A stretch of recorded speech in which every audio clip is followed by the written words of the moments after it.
Whoa, jingle! Happy time has just begun. Brother, sister, smart, dumb, fun. Yeah!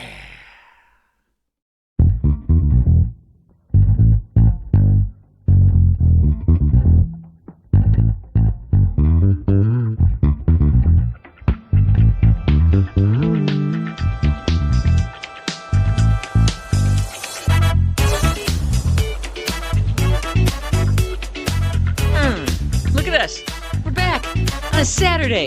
Don't worry, people, if you're watching this broadcast, you're not having an episode. We're live on a Saturday. I know, because Anne's got stuff or whatever that she has to be doing or something like that. So we have to film on a Saturday. And with us, you'll also notice that there's not two of us, there's three of us, because we are being invaded by crack entertainment. That's right. And he is showing us all of his white man dad's moves. It's crack entertainment expert Chip Moehle. And look, Duncan's butt. Duncan's butt just walked by. So you got upstage by Duncan's butt. So what's up, you guys? It's been a couple of weeks since we've been here. We left off with our Pygmy Hippo episode, but we wanted to make sure that we had the ability, because we are reviewing Widow's Bay today, and we'll talk more about that in a minute, but we wanted to make sure that we could get the last episode in and that everybody had a chance to see it and then maybe see it again, because this show is that tight. Chip, what's new, man? Not much, it's work and enjoying the summer and stuff like that there. Okay.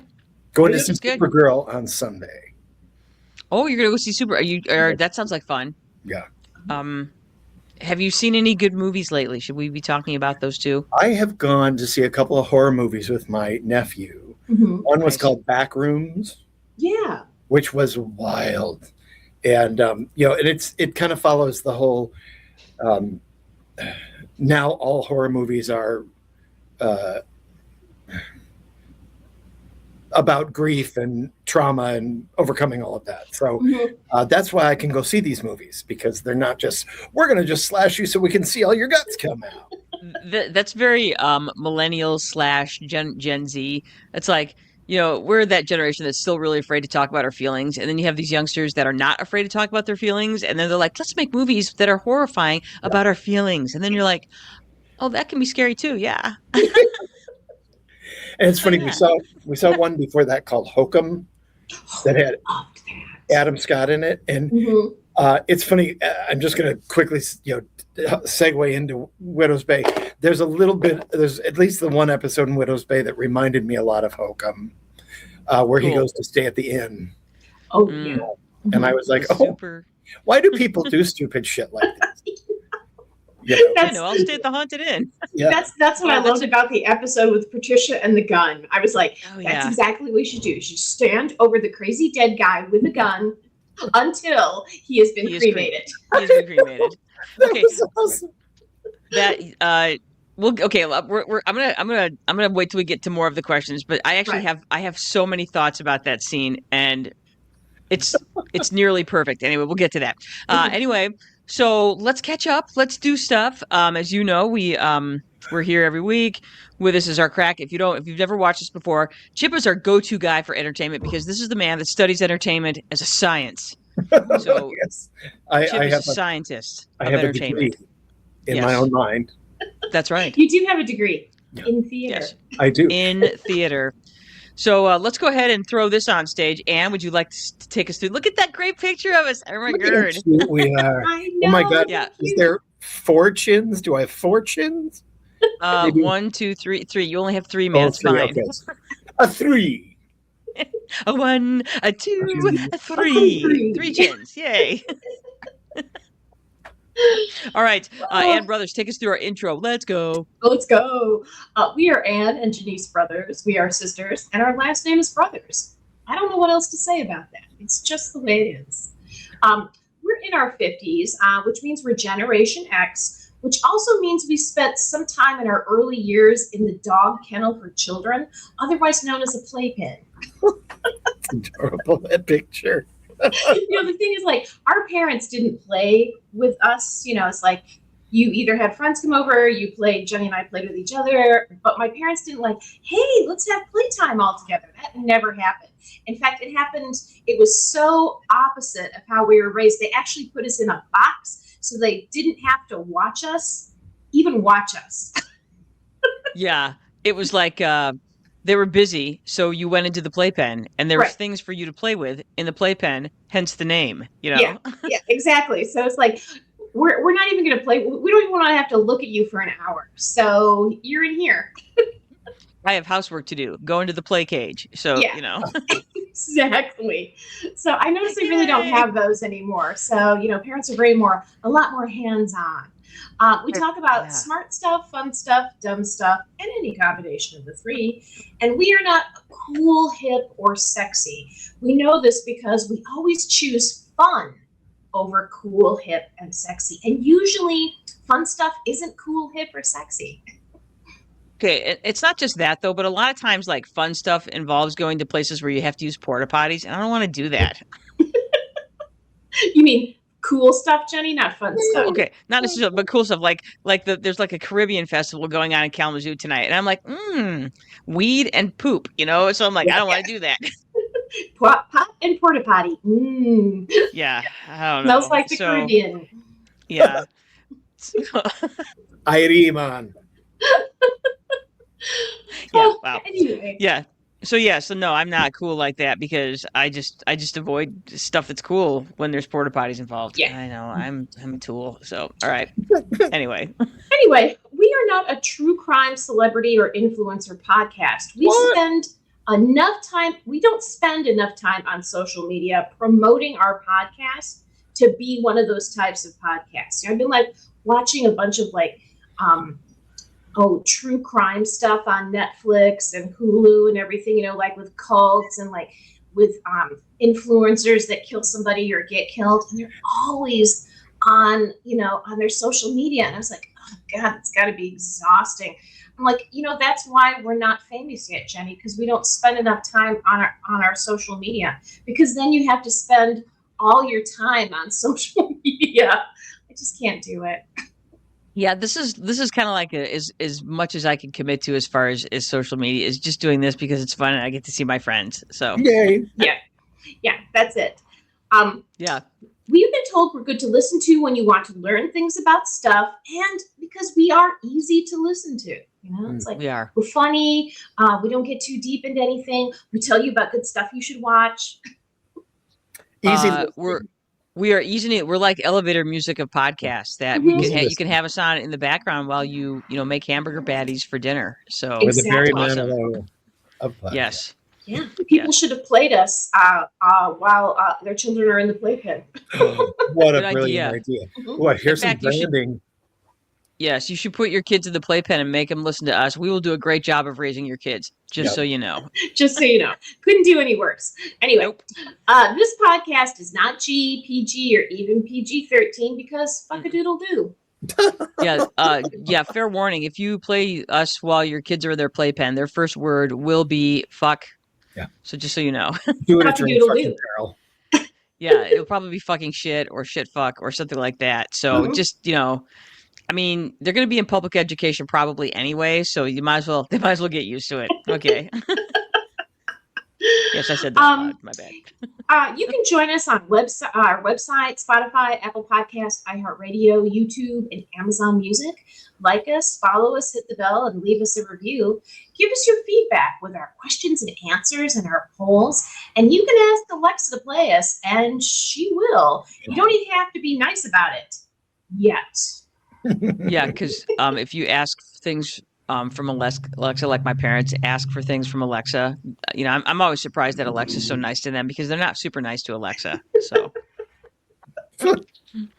it's kind of like when Grandma Susie used to order at restaurants. It's kind of like that. Oh no! Excuse me, ladies. Is anything right? It's awesome. That's right. Hey, you can support the Brother Sisters for absolutely free. All you got to do is like, follow, subscribe on Spotify, YouTube, Instagram, Facebook, Apple Podcasts, iHeartRadio, Amazon Music. Okay. We're there on all of them. It's amazing. Technology. Am I right? Hashtag technology. Do people still hashtag? So I don't think they do. I have no idea because I never did it. And now I was like, is it gone? And if it is, what did I miss? Where did My you hashtags go? are always hashtags are a waste of time. I was just like, doing this the is little what do you hashtag. mean? This is the number sign. Like, just use your words and say the thing. Mm-hmm. Say the thing that goes with the stuff. All right, let's talk Hashtag about the please. smart stuff, smart, dumb, and fun stuff that we did this week. Chip, we are starting with you because you are a very special guest. So you get to go first. My thing was fun. My aunt and uncle stayed with us this past weekend, and we had a great visit. I took them to Kazoo Books, and this is a bookstore.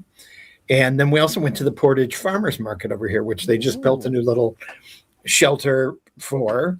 And I've never Nice. been to it. And so, I enjoyed that. They don't have like a ton of tables, so it's perfect. You don't have to walk for hours and hours and hours, but you get your fill of popcorn bread and lip balm.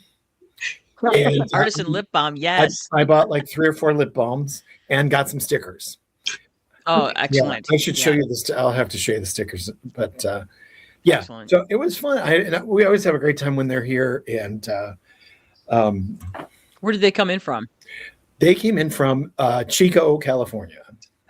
Oh, California. Nice. Isn't that where the That's cool. Chico's women's store originated? Is it? Yeah, I think so. Oh my. Okay. I know it's a college town. Fashionable clothing for women over 50. Like Actually, me. women over 30, because I bought my first coat from my first over 30 coat from Chico's. Thanks. Oh, nice. Your You're first welcome. grown-up ladies coat. Yes, and I'm like, I've arrived as a grown-up lady because I bought something from the Chico's catalog. My stars. It was the what was it? The Eddie Bauer of the aughts. Okay. The odds. All right. I got it. Mhm. Eddie That's Bauer. Oh yeah. Is Eddie Bauer even still around? Is Chico's even still around? Eddie Bauer, I think you can buy at Kohl's now. Okay, Oh. nice. I feel like- There Nice. used to be Yeah. All Eddie the Bauer stores. yeah, all the like you can get polo at Kohl's. Like a lot of the big brand stuff has all filtered down into these smaller stores because then they don't have the overhead of having to have their own store. It's filtered down to where the unwashed masses can get them. Yes. There's- Where we can fish it out of the bin as Bargain bin. casual corner, bargain bin, Yes. casual corner, or whatever. where you no doubt Oh, nice. fished it from some bargain bin. All right, Aunt Brothers, what From a did you do pile this of week? That was stuff. stuff. Well, mine was smart, dumb, fun, all under a bun. Yeah. That Yes, was Queen. Max's Burgers in Detroit. Jenny heard about this place a couple of years ago because it was like it got named in some national magazine as Michigan's best burger place. And I haven't been to all of them, but damn, this was a good fucking burger. Okay. Yeah. Oh man, I can't wait to go. As we were eating it, we were talking about the next time we were going to go back and eat how we're going to eat it differently. Instead of fries, we're going to get 3 burgers because they're kind of a little bit bigger than like a slider. And we're like, we're going to get 3 burgers instead of 2 and not get fries and get a shake, Yeah. It's such a simple thing, it's this little tiny place, kind of tucked into just south of the city, down on Fort Street, kind of it's right there where they built the new bridge, and it is just this little spot. It's run by regular folks. Regular folks go eat there. It's really busy, and it's really simple. It's a burger with caramelized onions, and pickles, and you can get it with any of that stuff or none of that stuff, or you can get it with ketchup and mustard or not, and it's delicious. I found myself savoring it. I wanted to eat it so fast because it was so good, and I was so hungry. And I was like, "No, Jenny, just little bites. Just take little bites and enjoy. Savor your sandwich. It's so good." And I was like regretting as soon as we left, not buying like 6 for the road for the drive home. And of course, Jenny and I, you can tell Jenny and I both went there together. And so did my friends Amy and Jill. We are doing a new thing called Ladies Who Lunch. And this Yes. was our first Ladies Who Lunch spot. So I It love it. was. And it was so funny because we kind of stood out a little bit in terms of clientele for sure. So Yeah, that was because that was everybody fun. there was like a working class dude because you're surrounded by all this. It's all Factories and warehouses. factories, warehouses, because they're right next to the 2 bridges. So it was a really busy area, but it was all factories, warehouses, and Ladies Who Lunch. Yeah, so So it it was was fun. outstanding. And it's like, I went to Chicago last year and I paid $28 for a burger, and I would put the burger I had yesterday up against any of the $28 burgers that I've had, and I'm embarrassed to say that I've had more than one. Yeah, it was good. Yeah. Yeah, it was so good. And it was really fun because, the place is small. Like, they have like 6 stools on their front counter, and then they have some seating by the window, like about, I want to say 6 or 8 seats by the window. And that's basically it. And so you can get it to go, you can get it. And it's not fancy at all. And it's awesome. And the bathroom was surprisingly clean.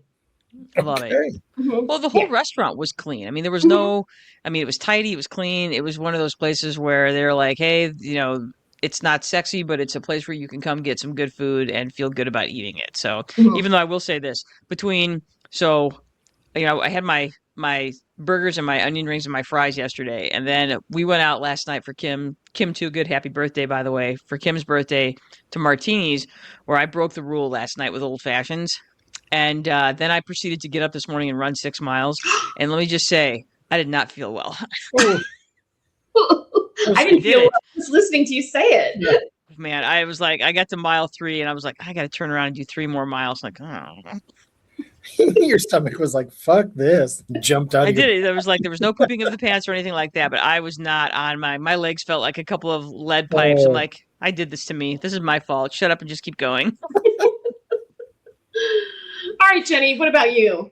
Okay, so I've been Mott's, obviously. I actually bought a hat, but I left it in the car. Otherwise, I would be wearing it. I bought all I can say about Mott's is that it was hat worthy. I paid way too much money for a Mott's hat because that burger was that good. It was one of those places where I have no problem wearing your logo around on my head and doing this, me paying you to advertise your establishment. So I did that with Mott's yesterday, and I'm doing it right now with Black Rocks Brewing because I'm drinking their beer in their glass. So because their beer is that good.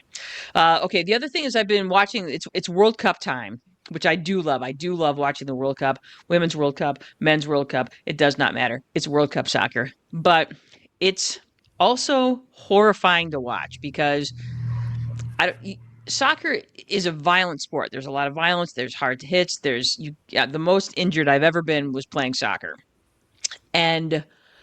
But the diving that goes on in World Cup soccer is embarrassing. These men should be embarrassed that somebody like hits them with an index finger and then they go flying and then they roll around in the grass for like 2 minutes. I'm like, come the fuck on. You big baby. They is. And so I've got some pictures there of these. And they put on this act like, oh, I'm so hurt. It's so terrible. My leg is broken. And then they just pop up and run right off. So it was actually kind of horrifying last week when one of the Canadian players genuinely got his leg snapped on live television. And you're like, oh, he's really hurt. Yeah, they actually had to take him off. They had to put the air cast on his leg and stretch him off and take him because it's like, oh, that guy's actually not faking. He's actually genuinely and you could tell because everybody was crowding around him and they were automatically calling for stretchers and people were panicking and crying. You're like, okay, that's bad. So yeah, I wish they would stop doing that because it's such a great game to watch. And soccer's so difficult and hard, and it really is the beautiful game. It's when it's played well, it is this beautiful thing. And then somebody dives like a little princess, and then you're like, oh, come on. Or as the English say, come the fuck on. Oh, the English. They're magic with their language. Totally. They really are. They can weave a tapestry of profanity, unlike most. So, yeah. Excellent. That was half the fun of watching Ted Lasso, in my opinion. So, okay, so that was awesome. All right, so now let's talk about Widow's Bay comedy, tragedy, horror. Good pictures. You got the clown. The clown. The clown. Whew, I don't want to ruin that for anybody, but oh my God. Okay, so Anne, why don't you take us through the synopsis? All right, so this is Widow's Bay. This is a very, very short synopsis because this show is kind of hard to describe, but we have a haggard yet optimistic mayor of an isolated New England island, and he's trying to turn it into a tourist destination, maybe to rival Martha's Vineyard. Instead, an ancient curse on the island is reawakened that requires a periodic human sacrifice, or 10. Also, if you're born on the island, you can never leave. Well, you can, but you're not going to survive. Exactly. But you'll die. Yes. Right. Cast of characters. Cast of characters. That's the first thing that got me to watch the show was the cast. Yeah. Because though, like Matthew, what is it, Reese. Reese. Yep. He's pretty famous. Everybody else, you've seen them before. They've been in great shows before, but you may not know their names, but they're all super solid. So we have Matthew Reese as Tom Loftus. He's the mayor. We have Kate O'Flynn as Patricia, and damn, she is super funny. Stephen Root as Wick. He's been in so much stuff. Kevin Carroll as Belcher the sheriff. Dale Dickey as Rosemary. I've been watching her since the 90s in shows. She is just so funny. Jeff Hiller, who just won Best Supporting Actor for Somebody Somewhere, an HBO show. So he's in this. Kay Callan is Ruth, and she's in her 70s or 80s. She was on the Lois and Clark. She played Superman's mom. Yeah, she's probably been working as an actor for like 50 years. 50 years, easily. Nancy Lehan is Jerry, the town historian. She's been in everything. And then the kid that plays the teenager, Kingston Rumi Southwick as Evan. He's Tom's teenage son. We were just talking about him before the show started, and he's got this understated humor and just, you can understand. You want to hate him, and you don't. You feel for him because he's like. He's a teenager who is stuck on this fucking island, who has never left the island. He's got a lot of angst about him, which makes you want to hate him, but it's so earned. His angst is earned. His delivery is so different from what any other actor who's playing a teenager has delivered. Like, it's something you've not seen before. Yeah. And I found it refreshing and funny and also moving. Yeah. Yeah. I did too. Yes. Especially that I think we're all thinking of the scene where he finds his mother's letters. Yes. Where he reads the letters, and you're like, oh, fuck. Exactly. Yeah. So anyway, Jenny, do you want to continue? Yeah, so there's some general information. You can find this on Apple TV. So if you don't have Apple TV and you do like the great switcheroo, which is what we kind of all do, we shuffle our streaming services, I highly recommend. Right now, I feel like Apple TV is putting out, they've got some great stuff. They really are. They really are. They're putting out some of the better content of all the streaming services right now. I'm looking at you, HBO. Really? Come on, man. And so it's created by Katie Dippold, who is somebody that you probably don't know who she is, but she's been a screenwriter for quite a while. She's very well respected. She's a screenwriter, director, actor. She's been apparently this show's been rolling around in her head for about 10 years. She started her career writing and performing at Upright Citizens Brigade, which also gave us Jeff Hiller. So I'm assuming they know each other because Jeff Hiller was at Upright Citizens Brigade for a really long time. She wrote the screenplay for the movie Heat. She was a writer on Parks and Rec, and it kind of feels like there's a little bit of a Parks and Rec vibe to this show, which I think is kind of funny. Just the whole thing that it takes place in this municipal building. We have municipal workers, that sort of, and fun fact, she almost joined the FBI. So she's smart too. She said that this script for Widow's Bay actually is what helped her get the job on Parks and Rec. Okay. That's how long it's been rolling around. Yeah. Damn. So good on her for sure. So what we're going to do now is we're going to kind of talk about our show based on our questions. So we're going to do this round robin style. We're each asking each other questions. Is there anybody that would like to go first with their questions? I will. Go ahead. Chip, hit it. You want to go first? Yeah, I'm asking you, correct? Yeah. So hang on, I gotta keep track of this. So so we got Chip to Jenny. We've got then we'll do Ann to Chip, and then we'll do Jenny to Ann. Oh yeah, here we go. All right. So Chip, you've got the first question. Chip's question's for Jenny. Here is your first question. Okay. Go for it. Who were your favorite characters? I mean, they're all so great, but who were your favorites? Yes. Well, I think we're probably all going to talk about Patricia as being probably our favorite character. And not just because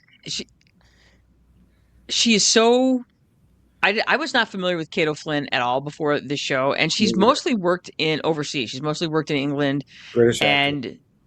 so to see her, episode 4 is the episode where she really shines. We get to know her as a character. She is again from the island. She was born. She's been here her whole life, and she's had, we think, something terrible happened to her, and we're not sure until episode 8, and then we're like, oh yeah, this totally happened.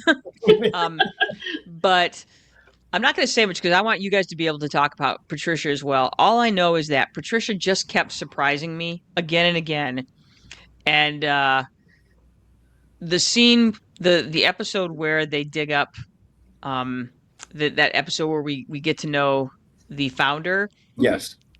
Yeah, she's so good in that. Her comic timing is so incredible. Yeah, she's my favorite character. As far as the secondary characters, how can you not love Rosemary? How can you not? And I found myself wanting to know more about Jerry the historian, because I feel like she's one of those characters. Ruth is one character. Of course, all the old timers in the island know things that they're not talking about. So yeah, I would say Patricia's number one. And honestly, I really love Mayor Loftus. I do. He's trying so hard and denying so much. So yeah, so I'm going to say, Patricia's character, Rosemary's character, the mayor's character. So there you go. Those are my 3 favorite characters. Right on. Yep. All right. So that was Chip's first question. I'm going to put a little mark next to that. And we have your first question for Chip. Here it is. There you go. Chip, what made you start watching this show? Honestly, it was Jenny. Let's go. It was in my queue, but there's 2 shows out now, The Burrows on Netflix and Widow's Bay on Apple Plus, which are both sort of comedic horror shows. And I went with The Burrows because it's produced by the Duffer Brothers, who did Stranger Things. And it's like, the people on this show are like my age generally, maybe a little like 10 years older. So it was nice to see older people instead of constantly fucking young people doing everything. So it was like nice. So I had that show going on, The Burrows, and I thought I'm going to hold off on Widow's Bay. And Jenny and I had dinner, and she started talking about it, and she mentioned one part, which I'm not going to say because I have a question later. But it made me laugh, and I thought, okay, well, good. Now I'll add this in. And I watched that first episode, and as I said, there's a gag with the calendar in that first episode. That's just so. I mean, that's one thing about the show. Most of the comedy is awkward, and it's hilarious as a result, and just things you wouldn't expect. Like, there's not much about this show. Well, it's hard to say that. There's one aspect of the show that you're like, oh, I've seen all of this before, and there's another aspect of the show where you're like, that's so fresh. I've never seen that before. So anyway, but yeah, Jenny was the one who actually got me into it. I had you, but it probably wasn't going to be watched for a little while. So yeah. All right. I'm glad I had such a positive influence on you. You're an influencer, Jenny Brothers. Oh my gosh, I am an influencer. Oh my gosh, I have to go to TikTok right now and have a dance. Exactly. Have a dance, and you got to do your makeup. And a fragrance. Wait, that means I have to buy makeup. I'll be back. Oh shit. Yeah. All I know is, you guys remember when I used to do Baby Jenny? God, yeah. That? Yeah, that's what it would look like, me doing makeup on TikTok. You're like, you have lipstick all over your teeth. All your teeth. Do I have anything on my teeth? You'd be like, does the lipstick go on my eyelids?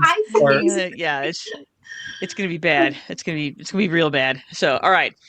So, this is my first question for you, Anne. All right, here we go.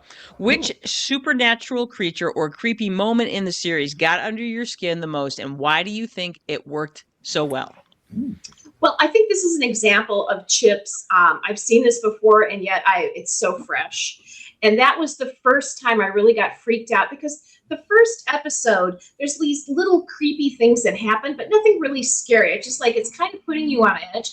But the second episode, there is a clown. And of course, we're always like, oh yeah, clowns are scary. But the way they set it up with the clown, in the beginning, was so different. And you're thinking, is this guy scary?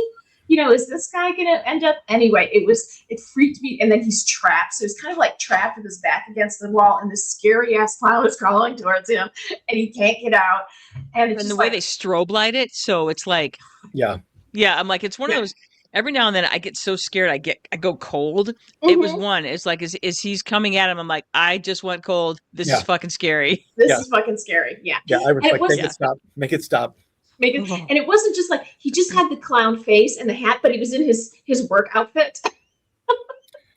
Yeah, was when they cast the dude from the Righteous Gemstones, who plays the real milk toasty, the sister's husband. Okay, all right. So that helps. That helps a little bit. Mm-hmm. Mm.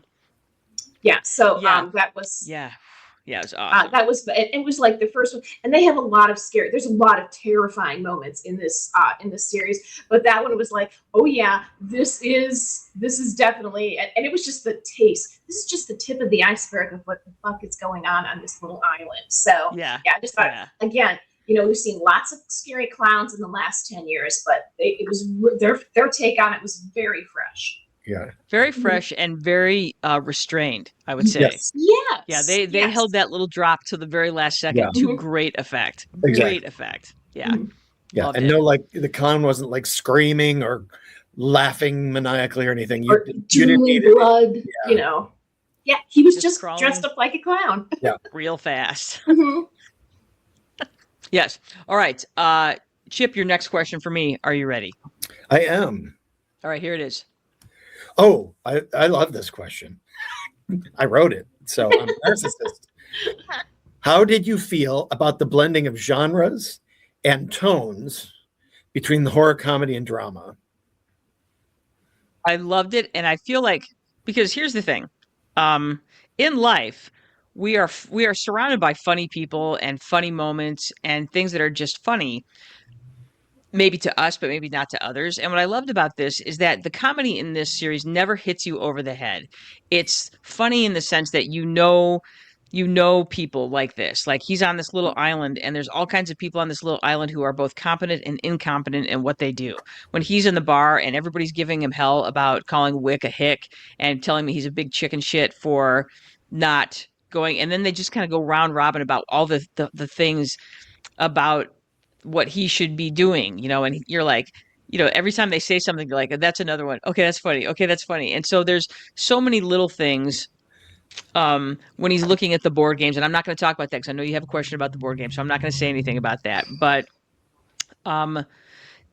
if you're paying attention and you it's like when she's talking about early in the series, when she's talking about to the reporter, like in the museum, well, we had witches on the island and we caught the witches and we burned the witches, and she's so proud of that moment, and so there's just very proud. So there's a lot of that. So I love the fact that they give you a lot of times when I get annoyed by drama because it takes itself so seriously. We're dealing with some serious shit on this island, and the fact that they keep it light with these moments of comedy and some really complex, funny stuff that is it's genius. This is one of those shows that I haven't said it in a long time. The show is it's such a high level, and what it brings to the table, I love it so much. Well, and there's no character that's like an expert at anything. I love that. No. There's nobody who comes to save anybody. They all just have to fucking figure it out in the moment. Mm-hmm. And I think of that phrase when people say, "You're so funny," and then people go, "Do you mean funny haha or funny strange?"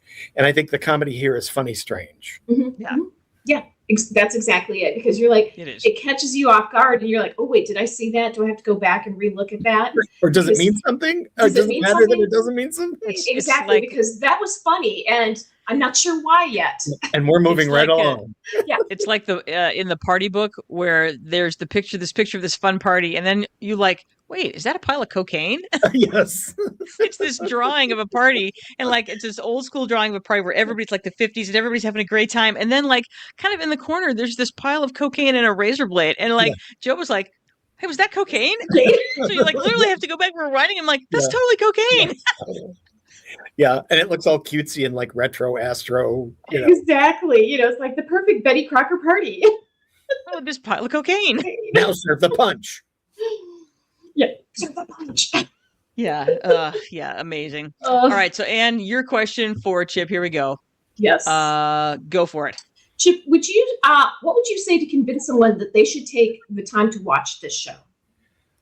Oh my gosh. I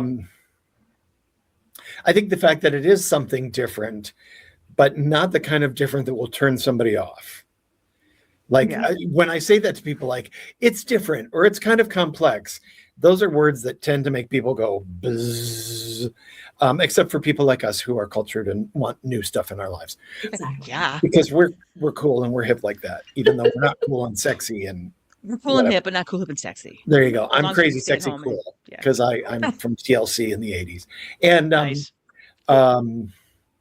yeah, I think I would say yes, this is definitely something different. It's funny, it's moving, and you're going to recognize a lot of it because they rip off everything from Lost to Halloween to anything by Stephen King to The Fog to I could go on and on. Mist. Jaws.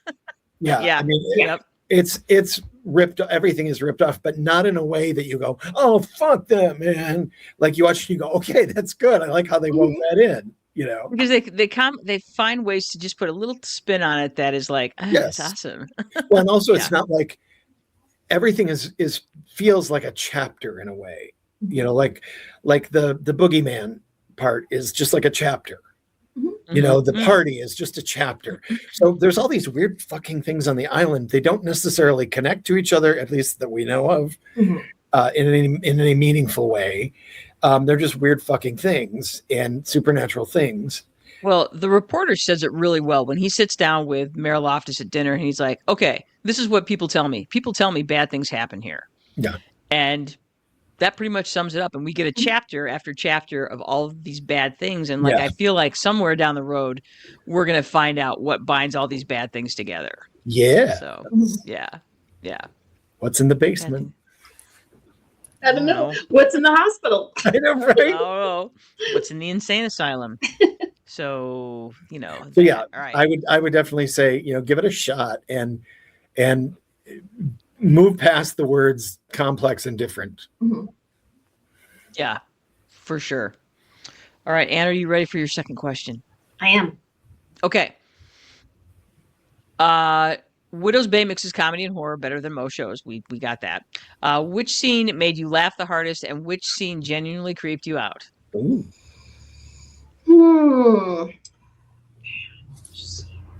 Okay, and this is funny because it's the same thing.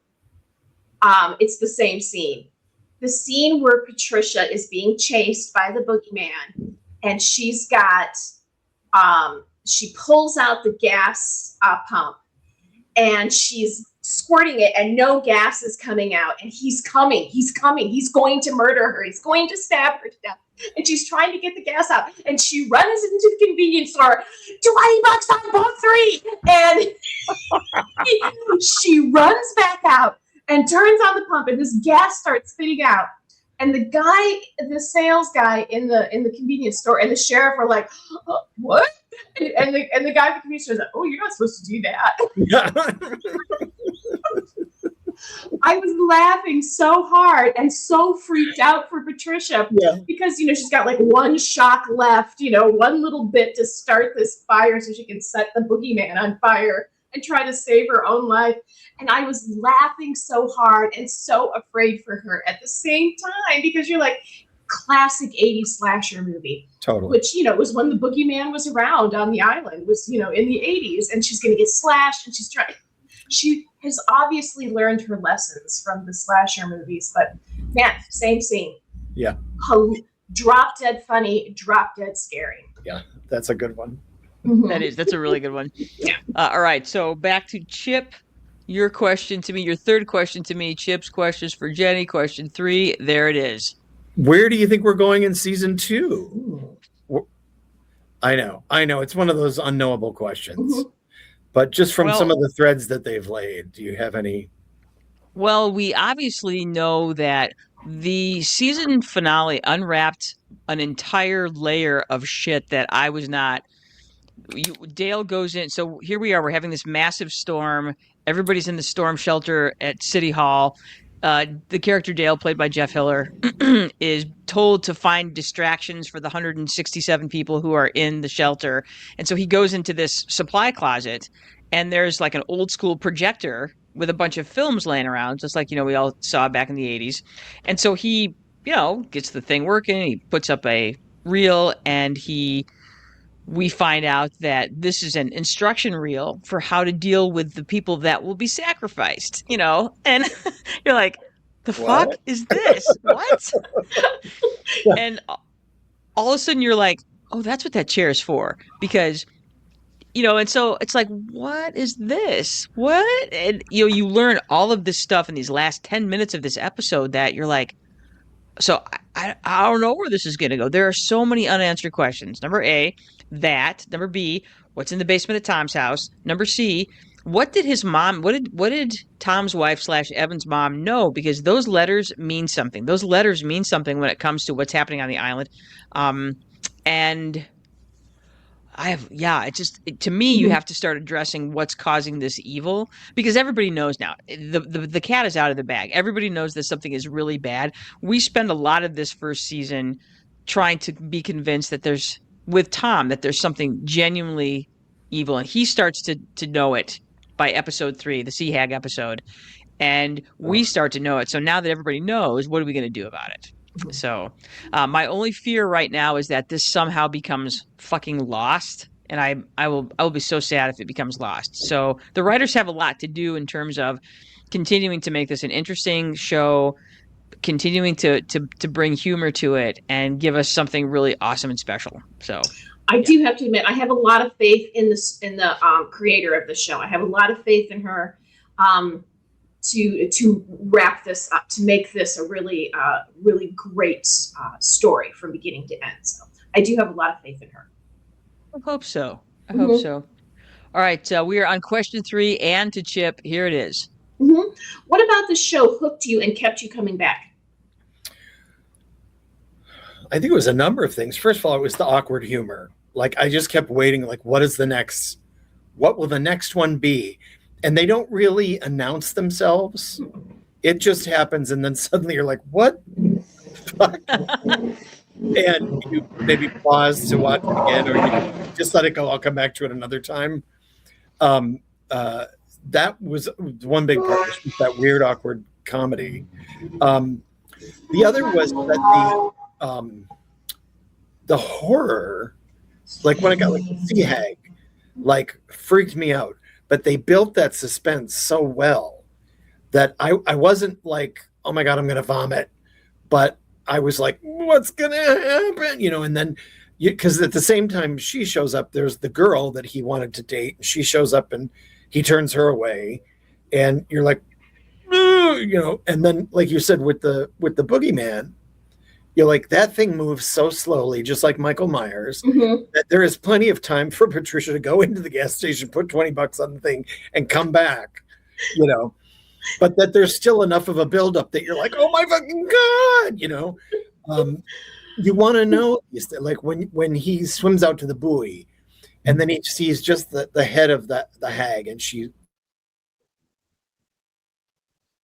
I'm assuming that's who it was. And she goes back under the water. Just the look on his face was the look on my face. So I wanted to keep following. And then they just sporadically introduce some little new bit of information that you're like, oh, what's that? What's that? That's, like you said at the end, that the discovery of the letters. Earlier on, it's the discovery of the films. Earlier on, it's the discovery of the creator, the former mayor, and we're talking centuries old mayor of the island. There's always a little, just something that makes you go, well, what the hell is that? Now I got to watch it and find what that is. It was so difficult to only watch an episode or two and then go to bed, because it's like, I just want to keep watching this and watching it and watching it. So when we burned through all the episodes, we had to wait like a whole week for another episode. I'm like, oh, I hate myself. So all right, so this was Anne's questions to Chip. All right, so now I have to ask Anne your third question. Here we go. Are you ready? Okay. What are some of the things that you'd like to see solved or addressed in season two? Well, That was I want to know about the insane hospital, the mental institution. I definitely want to know about that. That's probably my first thing, because they mentioned it like in the first 10 minutes of the first episode, and then never again. Pretty much, they never mention it again. Rosemary says, there's tons something of stuff like that. yeah, you can drive out a old mental hospital, but you can't stop. And then that's it.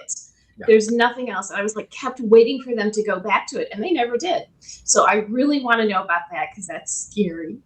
And I also want to know about are any of the other monsters going to come back, or what I really want to know is I want to know what the guy in the second to last episode of the last episode, that old guy that he's like the chorus in the Greek chorus, telling you what's going to happen, this happened and blah blah blah. He's like Large Marge. We were here for 2 weeks, Yeah, exactly. We ran out of food, So I'm like, I really want to know what. This is so funny, because Jenny and I both grew up in a small town, and if you grew up there, then you're a local. If you came 50 years ago, you're still an outsider. And so I feel like we don't know as much as we could, because the people that do know it assume that everybody who needs to know already knows. And anybody who doesn't know, it's because either A, they're too young, even if, because they knew when they were kids, even if they're 40 now, or B, like Tom, they're an outsider and they wouldn't understand. And so I feel like we are being treated like the outsiders, and that we're not getting all of the information because, we're not worthy of knowing. Yeah. So I'm really interested to know what the people who've been there all of their lives know, and they're going to parse it out because it's valuable. Gossip is valuable, information is valuable, and they've got all the information, and it's valuable, and they don't want to just give it away to any old person. So that's another thing. It's like, I really like how they've set that up. Like, there's all these people who know these things. They probably all know each other, and like, why would you talk about it? It's that World War II thing. Like, yeah, we were all there, but we don't talk about it. Well said. Yes.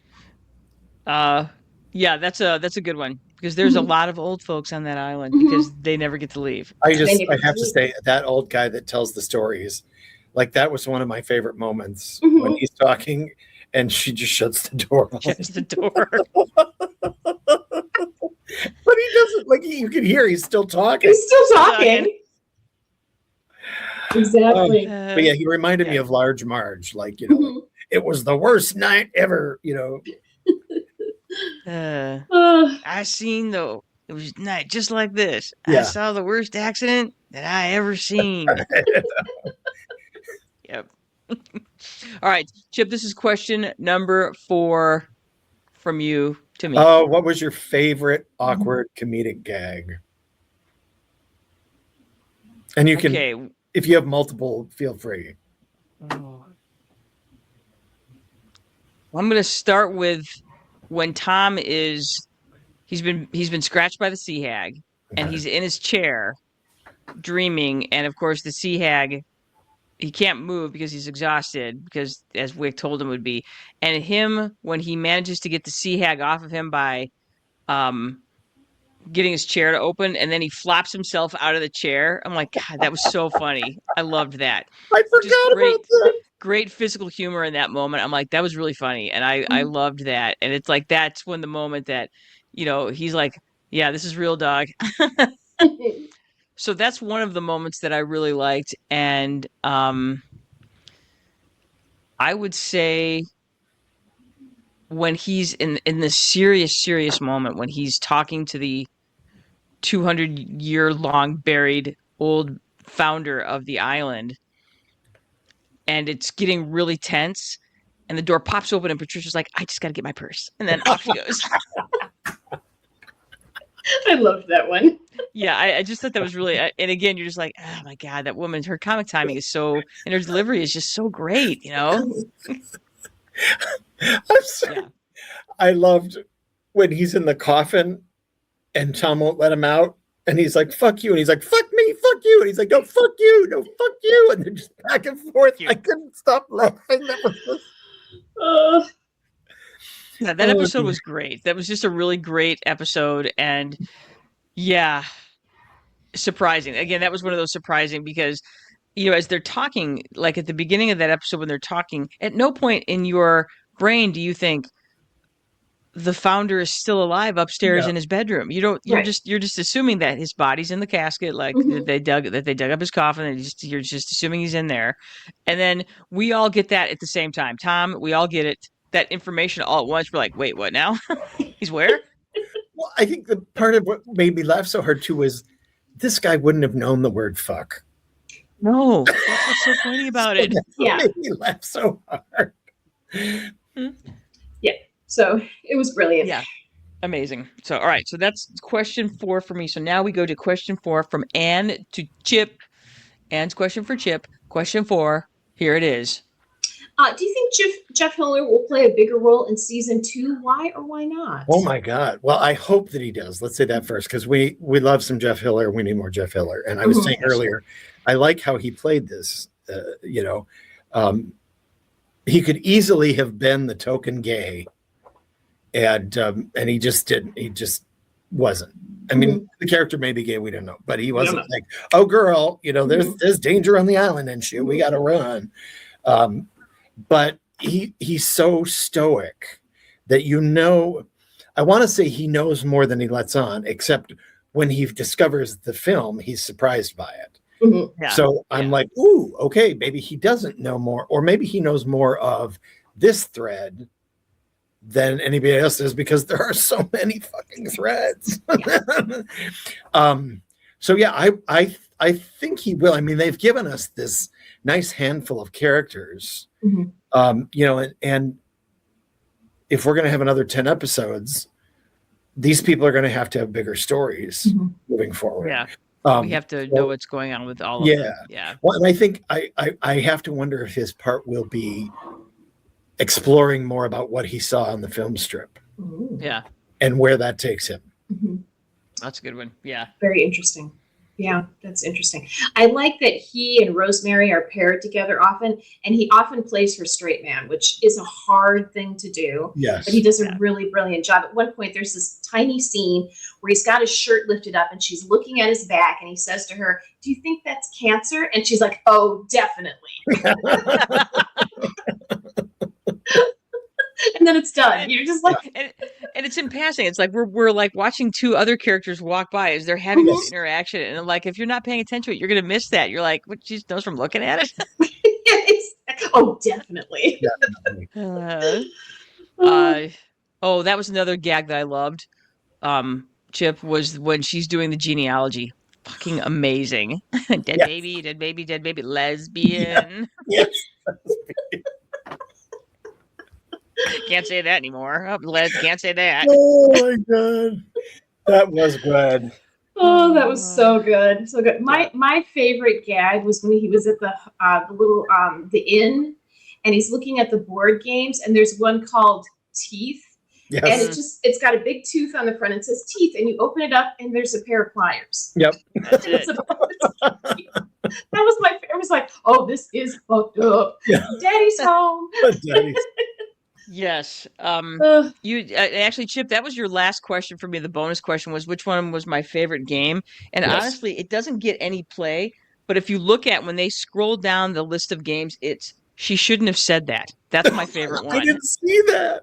Totally watch it again. It's right underneath Daddy's home. It's like she shouldn't have said that. And then it's like, what is that? And like he doesn't pick that one up, and I'm like, okay, that's amazing. Yeah. So, and it's one of those things where, and that's one of the things I like about this show is, like I said, a lot of the humor is subtle, that they kind of let your imagination run wild. Like, okay, what is that game about? When he has the game Run, I'm like, what's that going to be like? And of course, you have the game Teeth, which is just a set of flyers. You're like, that's awesome. So, yeah, there's a lot of that where it kind of lets you fill in the blanks, which I think is one of the best things you can possibly do. Yes. Because a lot of times your own brain is going to go much farther and faster than somebody else telling you what your brain should think. It's very Hitchcock. It is. Oh yeah. It is. I love the card game Run. Just because it's, not yet, not yet, not yet, not yet, Run. Yeah. Yeah. Run. So great. All right. So we're leaving off. So, all right, this is Anne, I've got your next question. Are you ready? I'm ready. Now, this one, I'm actually going to do 2 questions in one because we've kind of talked about this. I want to know who your favorite main and secondary characters are first. We'll go because since we're running towards the hour mark here, I'm going to do 2 questions at once. Well, my favorite main character, of course, is Patricia because, she's just that girl that, if she had been anywhere else in the world, she could have left her small town and left her past behind her, but she can't. Her past is always with her. Everybody is always judging her for it. They're always making her pay for it. Hence the when she ordered chicken parmesan and coconut cream pie for takeout, and they gave her a turkey burger, no bun, and a breakfast sausage instead. So it's like we all knew this person in high school. Maybe we were that person in high school that was not popular, that got made fun of, that everybody thought you were weird or stupid or weird and stupid. And in a lot of times and places you could go and remake yourself, and she's never gotten that chance. Plus, despite that, she does not wallow in it. She's so quick and learns and is not afraid to ask questions and make people uncomfortable. So I just love that about her. And because of that, she's a great survivor. Who's my favorite secondary character? God, that is so hard. Probably, I love Rosemary so much, but probably Jerry. She's that one that's just like, okay. Okay, I know things. I'm the historian. I know it all. Well, they've given us cyanide in it. Okay. At the 11th hour, they've given us more information about her. Yeah. So it's like she went from being kind of in the background to like, oh, fuck. Yeah. So I just, I'm like, plus I love a historian, somebody that can tell you stories. They're always great. Should always buy them a drink. The one thing that I just want to mention is that almost every character in the show says the line, I can't get anything right today. Yeah, that's right. That's And right. I'm like, I want to know more about that, but I love that. Just like these little scenes end, and somebody just goes, well, God, I can't get anything right today. Rosemary says that a couple of times, I feel like. Mm-hmm. Yeah. All right. So okay. So that leads to my last question, and I think this is actually the last question for all of us. Is what do you think Ruth knew about the island that she never got to tell Tom? And BTW, by the way, I really loved that time we got with Ruth and Tom together.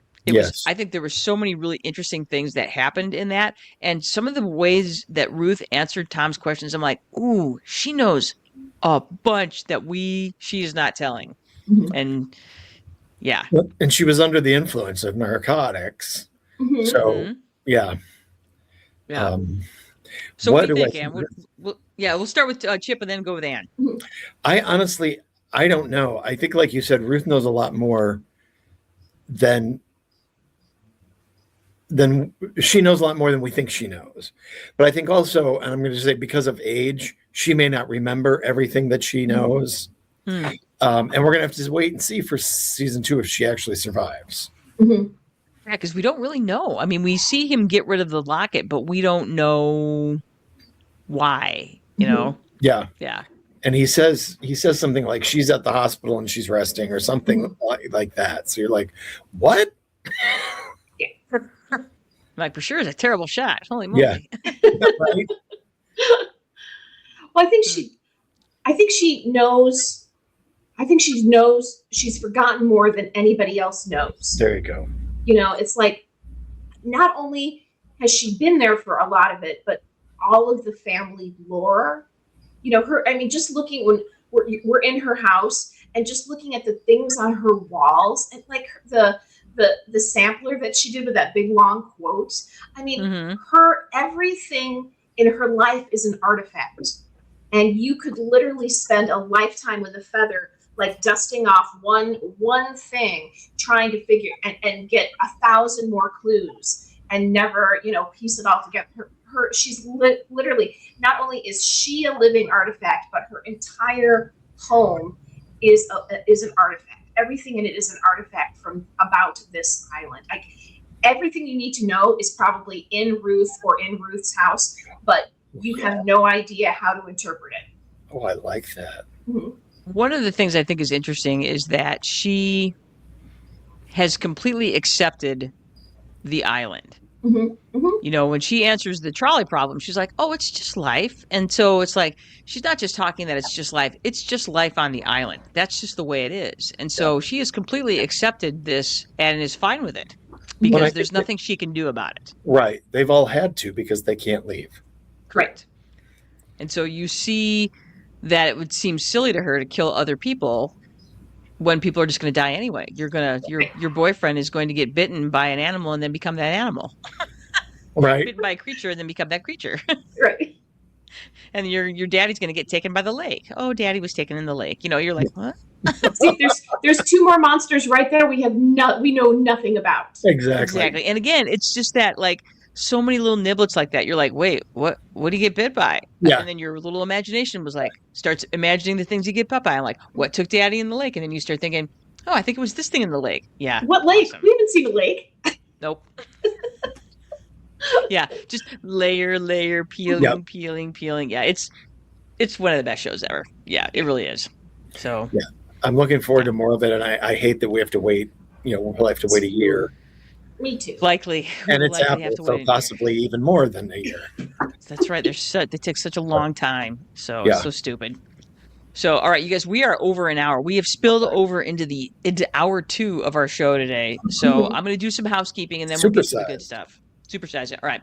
Hang on. First thing I have to do is I have to remove this comment from the this banner from the thing.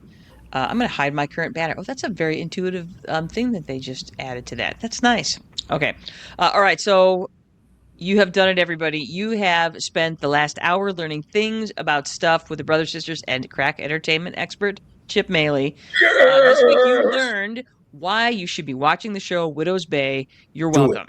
Okay, yeah, you're welcome. Because if you don't have Apple, steal Apple some way from one of your friends, or just swap out the lame ass HBO right now and their stupid House of the Dragon, whatever crap, and just go ahead and jump right into some Apple TV. Well, I'll tell you, if you get Apple, you do the Severance, you do the Widows, you do the thing with Jason Sudeikis.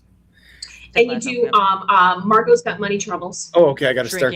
People do Gotta shrinking. do So, shrinking. Yeah.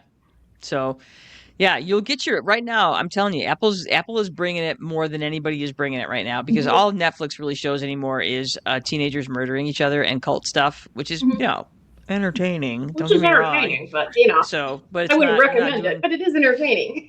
Yeah, it doesn't feel like they're doing a bunch of really interesting original programming right now. If we are wrong, please let us know, because we're all up into your business. You know things too. Let us know. So that's what you learned this week. Make sure you remember you can support us for absolutely free. All you got to do is like, subscribe, hit that button, smash that bell, do the thing with the stuff where you interact with us. Give us a second of your time and do this. Make the algorithm love us, blah, blah, blah. Spotify, YouTube, Instagram, Facebook, Apple Podcasts, iHeartRadio, Amazon Music. We want to hear from you. Love us. Love us. Let's give a super special shout out to Chip Moehle, who always brings it when we have him on as our crack entertainment expert, our sister from another mister. Thank you for allowing me to be part of your fun. It's awesome. And you're smart and you're dumb. Yeah, because we got all that going. Hey, let's do this. That's what I'm talking about. It's the goodbye music. Join us next week some way, somehow. We don't really know what that's going to look like just yet, because Ann Brothers and Janice Brothers are hitting the road. That's right. It's the 2026 road trip with the Brothers Sisters. We're going out to the Colorado. We're going to try not to burn to death, because it's going to be stupid hot while we're driving out, and Utah's on fire and blowing all of its smoke to Colorado. So there you go. In the meantime, I am Janice Brothers, and with me is my sister, Ann Brothers, and our crack entertainment expert, Chip Moehle. That's right. We want you to get out there, do something smart, do something dumb, do something fun. We are out of here. Bye. Bye.